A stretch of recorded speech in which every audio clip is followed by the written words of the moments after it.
It's a Paris Chong show. It's a Paris Chong show. It's the Paris Chong show.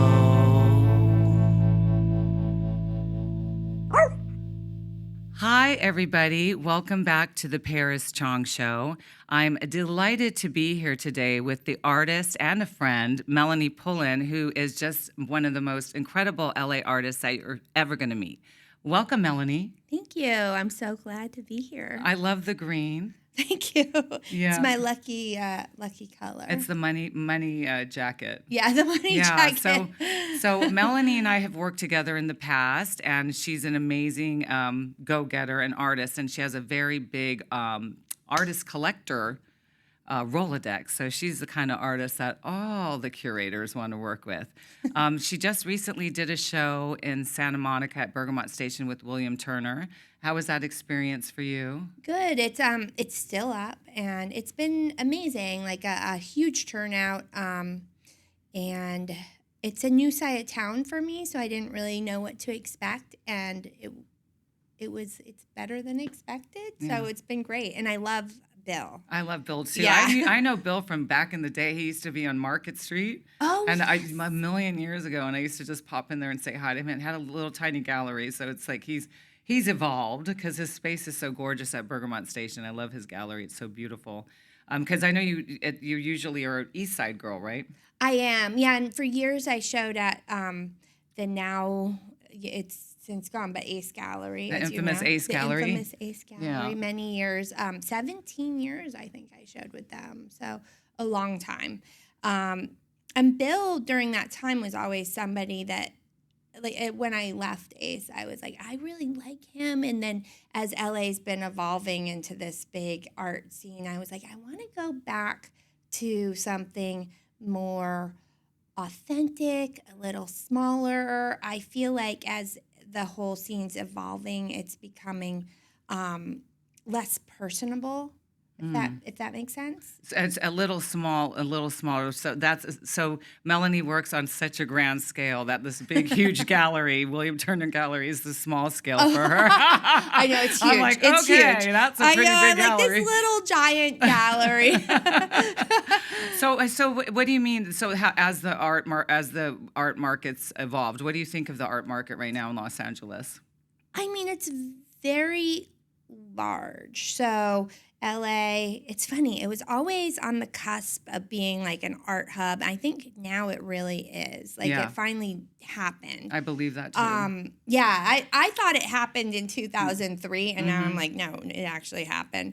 But it's big. Like when you go into a gallery, and I showed at a gallery like that for years, and still do in other places, but you'll go in and there's no one to talk to, and it doesn't feel like a place that's comfortable. And I wanted to kind of act against that or go against the grain, and that was when I opened my art studio, which is gorgeous. And that's like a little salon. Yes, I was the first person to do a little party there. We did a little pop-up during Freeze. That and it was went really well. amazing. We sold something to our dearest friend, Bobby. I know, we sold the Bobby one. always buys. We love you, Bobby. We love you. It was like the piece in the back. It was dirty. I had pulled it out of storage. It was like covered in dirt, and there wasn't even a light on it. And Bobby's like, I want that one. He knows his stuff, and he has an amazing eye for art. Oh, yeah. I've been working with him forever. Collector. What are you working on any new projects? Are you still photographing all the time? Yeah, I mean, I've been kind of, I'm always doing different things. So I did a lot of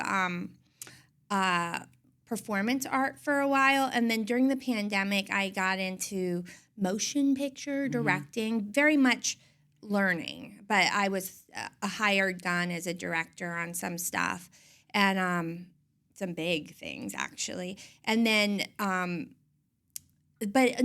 it wasn't like mine. When you're hired as a director, you're working for someone else. And I didn't know how to do that. So that getting hired to do these things, that was really my film school. What were you directing?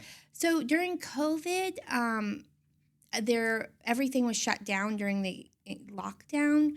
I directed a documentary and this concert with like St. Vincent and the now canceled Marilyn Manson, who was really nice to work with. But I know he's got a lot of stuff going on, so I don't know where that stands. I don't know. I haven't been following him. Why? What's going on? Oh, he just a lot of the like.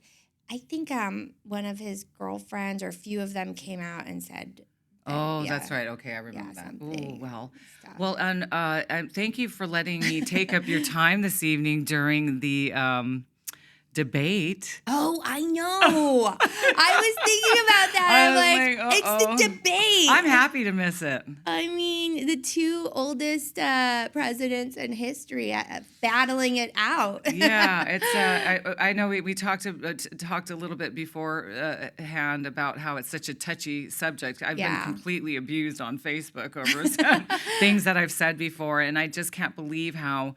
I mean, people take it very seriously, which you should, but not to the point of fighting with your friends, I don't believe. But I feel a little sad about our selection. I will say that. I don't want to say more than that because I'm just getting started. Yeah, I know. It's or I would have, but I'm not going to because I don't want to get. Like a young, vivacious, like a what happened to JFK that? What happened to those kind of days, guys? You know, like handsome spokesperson for the country. But it's weird. I wish Oprah was the president. I wish that we had a good president. I wish there was a good selection. I shouldn't say that. I mean, I wish we had. She said it. It's okay. I like him. I mean, I don't know. Maybe. Well, no comment. We try not to get too political. I'm not political. That's why we're in the art business, right? Yeah. We're in the art business for a reason exactly. because she's one of my artsy fartsy friends. Like I told you, I promised you artsy fartsy. There she is. so your space is so beautiful, and she has this gorgeous salon and a very beautiful artistic building that a lot of famous artists have lived in. So are you hosting a lot of events there? Yeah, I mean, it's so funny. I always think if you build it, they will come. And it's a private space. It's not a gallery open to the public. And it really is where I work. But I set it up like a salon, and it looks like a Parisian gallery. Gorgeous. It looks gorgeous. I have to admit, I was just a tad. As much as I love you, I was a little jealous when I saw it. I'm like, no, I want this too. You're like one of those lucky bitches, though. You are, Melanie. I've always thought about that about you. Thank you. She's lucky. She's just one of those lucky people that she was just telling about a story where she bought some chairs at an auction, and then she sold them for thousands and thousands of dollars. You're just lucky like that. Crazy. That was you so always crazy. have like good luck. Thank you. That's really cool. What do you attribute that to? Because some people aren't lucky like you. You're very lucky. I mean, maybe just like a good outlook. I try to be, I try to create the future as like the way I want it or I envision it. And also, I try to be nice to people. You're so and do nice. good things. How could you be mean with that voice? Can you imagine? You son of a bitch. Who would take you seriously? I mean, your voice is like don't talk to my ex-husband. No, well, I love her. Kidding. I think she sounds like a cartoon character. I love that. You can always do voiceovers. Oh, I know. No, thank you. And your ex-husband. Yeah, everybody has those ex-husbands that they don't want to talk about. But we're keeping it on a positive note. Yes. So what's next for Melanie Pullen in the art realm? So, I've been doing all this stuff, and then I started going from the motion into my own short art films. So a little bit of that, a little bit of, I've been doing the performance art. Yeah, no, Disco's being naughty today because he has allergies. So Disco's hiding behind me so he can lick his paws because he knows he's not supposed to do that. But Disco's back. He's better. Thanks for all your prayers. So go ahead. Sorry, I didn't mean Disco's being naughty today. Disco. I'm so happy. I love you, Disco. So yeah, I'm doing that, and then the William Turner show that's up now through the 6th. Okay. Yeah, it's we wanted to revisit some of my older work with the newer work, and then that's leading into the new series, which I'm kind of keeping hush hush until it's Yeah, I out. liked how he blew some of the photos up that I haven't seen. But I blew you them blow, up. you Yeah, blew in them. my Oh, by the studio. way, Melanie has an incredible printer, and she prints her own work, and she prints amazingly big, huge They're pieces. I need a Melanie huge. Pullen. I know. I want the need to give you Mexico Melanie. hotel, Mexico Oh, hotel. yeah, that's a good one for Yeah, you. I love that need. you love that. I love that one. I love that one.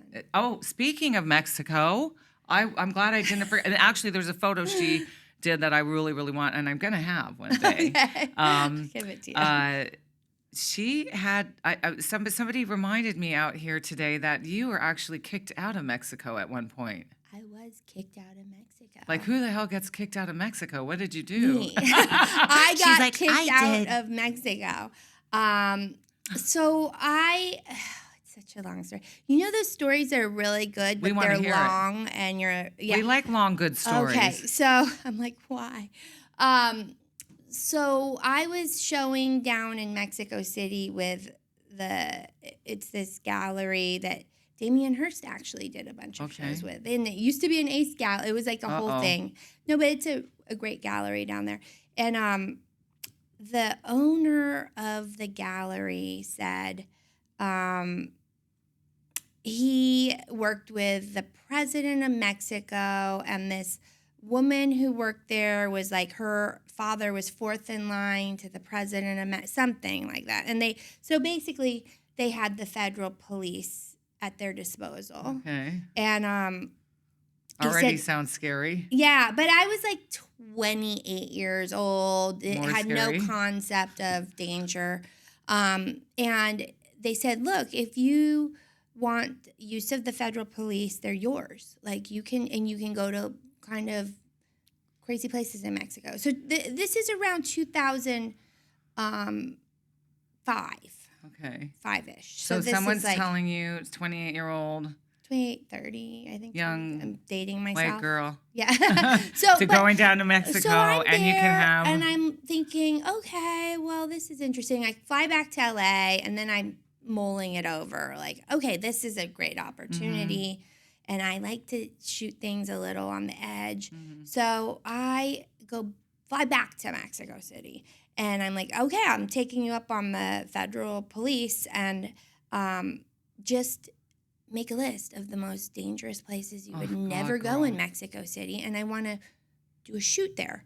So, which and is get shot crazy. there. Yeah, no. I mean, like, I'm like, well, the I wouldn't federal even do police that. will protect that's me. ballsy. I wouldn't I'm have the like- balls. I would never have the balls. I'm like, federal police here, guarded protection. So it kind of devolves into I pick the most dangerous place in Mexico City, which is an area called Tepito at the time. And it's the black market. Which most young American women naturally do. Right, of course. of course. Yeah. So Yeah. it's I don't know what it's like now, but this was like the black market of Mexico City. And I had heard a story. I started researching it. This story about like how there was this church in the black market in that like triangle. It's like a Tepito where this priest went AWOL, and he was forgiving the sins of the worst people in Mexico, the criminals, and they basically really like the bad guys, and really bad guys. So I was like, that's interesting. There's a church of the criminals. Like, there's a criminal church. Like, that's so mysterious. And I want to get this picture. It's called the White House. The way, so I'm like, I need to find this church. So I go to the federal police, these people, and tell them the story. And they're like, yeah, no, we're not going. So forget it. And I'm like, well, no. But no, that's why I'm here. So I get one guy who will do it. And he's like, okay, but we're going to go in and we're going to be in this And his name was Snake. white van and you're going to duck down and we're going to find God. this church you want to find. The scariest part of this whole story is the white van. Oh, yeah, it's a white van. That's just. I know. No, Serial killer. van. I'm scared Yeah. of white vans forever. I don't know. We all why- need to be scared of white they vans. shouldn't even make them anymore. Yeah, I know. Really, all women are terrified of white vans. They're just scary. so you know. They're scary. Yeah. So anyhow, so we go into the black market, and I do have a translator. I have one friend who's now a really famous painter, actually, in Mexico. But he's my translator, and we go in, we find this church. But on the way in, I'm taking pictures of people. So I'm rolling down a window and sticking my camera out and taking photos here and there. And one photo I took was of a man, and he starts running after the van, and he basically flipped out. Tried to grab my camera. At one point, somebody grabbed me and I got away. So this is all kind of related in this area. It was a really, really unsafe area. I don't recommend going there. And then, so I got incredible pictures. I'm keeping this much more brief than the actual story. But I got beautiful shots. They're incredible. I go back to my hotel, and that night I get a knock on the door that is from somebody that worked in the hotel, and he said, you were shooting in Tempedo, and you got a picture of one guy who is the biggest drug dealer in the area, and he goes, you need to leave Mexico City, or you won't be alive to tell this story. And I literally drove to the airport and left. I'm like, oh my God. But that I still have that picture, and I darkened it because it looks prettier. But if you lighten the picture, if I actually lighten it, he's still in the shot, and he's running. You can see him grabbing at my camera. That is terrifying. It was scary. And yeah, I'm scared to hear. Sorry. I'm sweating even thinking about this. But I was that's raised. the thing about photography. And what photographers do is, you guys are so serious about your craft. You will get in that plane that's going down in Afghanistan. I mean, Eli Reed told me a story that the plane was going down, and he was like, I think I'm going to die, so I might as well just keep shooting till I get there. Totally. And it's just it's a lot of a risk in photography, but no risk, no gain, right? And it's very addictive. The adrenaline, because I have done a little photojournalism, and it's very you live with, it's like the Hurt Locker. Yeah. When you come out of that, everything feels very normal. So you start you chase it. You start chasing this adrenaline. And I realized I was still doing stuff even when my son was about 2. I was offered a big story with the New York Times covering Juarez, and there were all these beheadings at the time, and I was going with the New York Times, and they said, we need to debrief you before you leave tomorrow into Juarez. And I had a moment. My son woke up in the middle of the night, and I called and I said, you know what? I'm out of this game now. I can't do this because I have a kid. Yeah. It's amazing to think, because Melanie and I are both single mothers. Yes. We're in the Single Moms Club by choice. And it's amazing the things that you don't do because of safety reasons, because you have a child. And because I used to be a lot more free and wild, but I don't do as much as I'd like to do because I'm always worried about what if something happened to me. It's kind of a good thing and a bad thing, I think it's a good. I like being free, but I'm always worried. Being a mom, it opens up the whole can of worry you never knew about, which I never was a worry wart, but now I am. And you're also living for someone else. Yeah. We're at a time. Which is good. Yeah, that is good. It's so good. Exactly. It's so good. Does your son have an artistic streak? He does. Yeah, he's a really great painter or sculptor, but that's cool. He's a math kid. He loves math. Wow. It's really math, and he's studying finance. He's 13. I'm like, who does that at 13? Smart kids like your son. Smart kids like your son. So how's your love life, Melanie? Oh, great. It's great. I thought I'd throw you off your game for a minute there. I just had to ask. No, so when you were talking about it in photography, you're always chasing something. Is there something that you feel like is your greatest work so far, and that you're trying to top something that you've done? Well, I mean, for me, I feel like the first series I did was high fashion crime scenes, and that was just so big. But I'm not trying to top it ever, but I feel like everything is my story. So it's like a journal. And sometimes I'll go off and I find myself coming back on track again. Yeah. But everything now with like the show we did at Leica, I felt like that was the first time I saw everything together for like my bits and pieces of my whole career. And Your greatest hits. my greatest hits. And then, but also we showed the editorial work and I was like, oh, I see a line through everything. Like it all makes sense to me in context. Right. So for me, the next series that I'm not saying too much about is kind of the culmination of everything for me. Like it's the what's the word? Like apex? Is that the right word? I don't know. It's like the tip of the iceberg. Yeah. It's or I don't know. I don't know what I'm talking about. So who was It's your? to me, it's the best. I love your work, and her work's amazing. And who was your mentor as a woman photographer?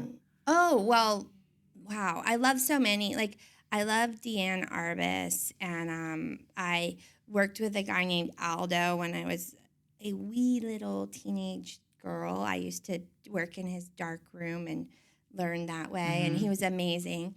My grandmother, who was the photo editor for Autobahn, was just like, she was just such a strong, powerful woman, like you. Like, I really compliment, love it. Yeah, no, but to say I'm a strong, powerful woman like your grandma, I love that. Well, it's just like I was raised by Chong. very strong women, and my mother, my father, who's a man, but I consider.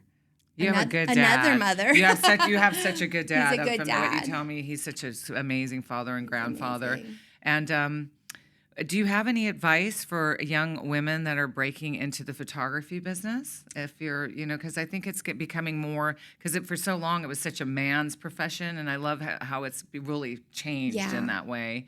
And I know there's a lot of women that are really wanting to be photographers. Like, do you have any advice for young ladies trying to do this? Well, I think you're helping that too. I do. Because you're giving women a good voice. They're there, but not necessarily welcomed into. It can feel like a little bit of a boys' club. The whole world feels like a boys' club to me, but I think it's changing. But it was funny. I talked about that earlier with a friend of mine. I think that so many women are becoming so much of the powerhouse in the world right now. That a lot of my friends in relationships, they are the breadwinners. All the women are the breadwinners, and women are doing so many amazing things right now that it's kind of like a little bit of a frustrating energy that you get from men because of that sort of thing. I feel like the flip side of that, though, is we live in Los Angeles where that exists. I feel like a lot of the country, it doesn't exist. I know LA's its own planet for sure. Yeah, don't New you think? York. And I grew up in New York. Yeah. So I love New York. When I'm sure you experienced this too, but when I had my son, I didn't know, and there's nothing against like women that stay at home and raise their kids. I get it because it's a lot of work, but I didn't know that existed until I had my son, and then he was in school, and there were women that were literally stay-at-home moms, and I was like, wait, that's a thing? Like that? I thought that vanished in the I'd be so 50s. bored. My mom raised my sisters and I, but she was always really active and doing things for herself. So I kind of saw her doing things, and she was really creative as well. But I can't sit still. I'm doing like too many things right now as it is. I'm like, I keep thinking, just keep going till you just drop. Yeah, I know. We're always going. I hope it doesn't. Like one day I'm just walking. I'm going to do this, and that's it. I mean, so I just don't know what else to do but keep going. But I think there's a lot of women that choose to do that, and some men that choose to do that. Yeah. Like where since having my son, I've met some women that work, and the men are. I know of some ladies that the husband actually said, "I'll just stay home with the kids." Yeah. But I don't know if that's like a good thing. I think in the big cities it happens too. Now all of America, because it's expensive, so it works out financially for some people to do that too. But daycare's a bitch. Yeah, I know. Oh my God. Especially when you have a lot of in kids. LA, especially in LA. Yeah, in LA, it's like, but yeah. So I think it's like my advice to women is like, maybe for me, I just didn't think about it. That was kind of the point of saying I didn't know. I didn't know it was a thing. I thought all women had equal opportunities because I just was raised by women that made it that way for me. So I didn't, in my mind, I was never. That's why you're lucky. Maybe that might be why I'm lucky. That's part of it. That's why she's lucky. Well, I never She had knew. these women that raised her this way, so you didn't ever think there was anything that stopped you. Never. But you are abnormally lucky. I've all of our friendship. you. I'm always like, how did she get this place? Oh my God, this place. Wait, you bought something, then you tripled it, and then you found this. Wait, they just gave you this?